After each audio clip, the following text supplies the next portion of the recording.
Hello friends, welcome back to my new video guys and my YouTube channel guys. Today friends we are going to talk about guys how can we enable reading mode in our Redmi mobile. Friends, you want to enable your reading mode setting in your Redmi phone, so how can you enable it? Today I will show you in this video guys. So before starting video friends, first of all you can subscribe the channel.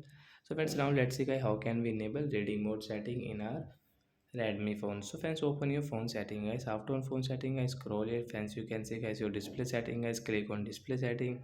Again scroll friends, you can see your reading mode setting. So friends, you can see your reading mode setting guys. You want to enable friends, you can enable from the right side. After enable guys, you can see your screen color mode guys, classic and paper. You want to change, so guys you can change. And friends, you can see the schedule option guys. Tap here. So when you want to schedule, like you can set time from here, and you can see guys, you can schedule your ready mode setting if you want, so you can. So I will enable from this right side.